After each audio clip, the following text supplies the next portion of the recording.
ভদ্রলোকের একটাই কথা, মটকা গরম হলে পুরো এরিয়া ঠান্ডা হয়ে যায়।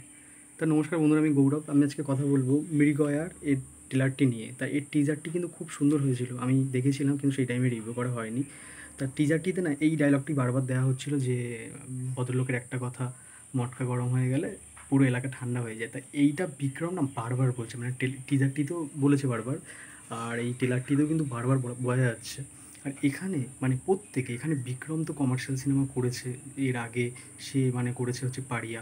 তার যে মানে মানে যে কমার্শিয়াল সিনেমা করতে গেলে যেরকম মানে অ্যাটিটিউড দরকার সেটা বিক্রমের মধ্যে আছে। কিন্তু এখানে না মানে এই যে অনির্বাণ চক্রবর্তী আর ঋত্বিক চক্রবর্তীর কথা যেটা বেশি করে বলবো, এখানে ঋত্বিক চক্রবর্তীর কিছু কিছু মানে ডায়লগ রয়েছে বা তার প্রেজেন্সগুলো না ব্যাপক লাগছে। আমার সিনেমাটি দেখার জন্য খুব আগ্রহে রয়েছি, কারণ এখানে ঋত্বিক চক্রবর্তী যেরকমভাবে কথা বলছে, এর না মানে একটা কমেডি স্টাইল রয়েছে। যেরকম যে দেখবে লাঠি, দেখবে লাঠি থেকে বলবে কী দেখছো, মানে সে লোকটা বলবে, বা ঋত্বিক চক্রবর্তী তো পুলিশ, সে বলবে না তোমার পিছনে কোনটা ঢোকানো যায় সেটা দেখছি। মানে এরকম কমেডিগুলো বেশ লাগবে। আর একটা জায়গায় রয়েছে যে একটা গুন্ডা, সে মানে অন্য স্টেটের, সে হিন্দিতে কথা বলবে, তা ঠিক জমলো না, বাংলায় হলে ভালো ছিল। মানে ওইগুলো না বেশ লাগছে। আমি বলবো মির্গয়া, এখানে সৌরভ চক্রবর্তী রয়েছে, ঠিক আছে, সৌরভ চক্রবর্তী ঠিক না, যে ভিলেন হয়েছে সৌরভ, তা তাকেও কিন্তু আমার বেশ লেগেছে। তার ক্যারেক্টারটি সেটা মানে ভিলেন যেরকমভাবে হয় সেরকমভাবেই দেখানো হয়েছে আমি বলবো। তা আমার কাছে কিন্তু বেশ ভালো লাগছে,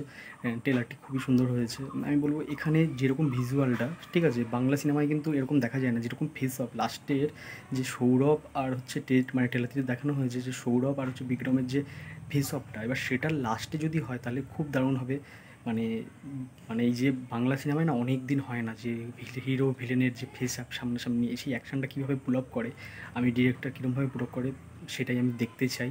তা আমার কাছে খুবই ভালো লেগেছে বলবো, খুব সুন্দর হয়েছে। মানে ট্রেলারটি তো খুব সুন্দর হয়েছে, টিজারটিও সুন্দর হয়েছে। এবার দেখা যাক, কোনো গল্প রিভিল হয়নি, পরবর্তীকালে কেমন হয় সেটা মানে সিনেমাটি দেখলেই বোঝা যাবে। আমি বলবো আমার কাছে কিন্তু খুব দারুণ লেগেছে। এখানে মানে প্রত্যেকে যে যে যে তুমি কি সিঙ্গাম, হ্যাঁ, এরকম মেয়েটা বলবে অনির্বাণ চক্রবর্তীকে, অনির্বাণ বলবে সব পুলিশ না তোর বাবার মতনই হয়। তাই এই মানে বেশ লেগেছে, একটা সুন্দর কমার্শিয়াল সিনেমা বলবো। আমি বলবো যে বাংলায় কমার্শিয়াল সিনেমা ফিরে আসুক, কারণ প্রত্যেকটা ইন্ডাস্ট্রিতে কমার্শিয়াল সিনেমার দরকার, কারণ কমার্সই দরকার মেন, কারণ কমার্স হলেই তো বেশি ইনকাম হয়। তা ইনকাম হলেই তখন ভালো ভালো সিনেমা আরও উপহার হয়। ঠিক আছে, তা আমি বলবো যে আমার কাছে ট্রেলারটি ভালো লেগেছে। তোমাদের কাছে কেমন লেগেছে তোমরা কমেন্টে জানাতে পারো।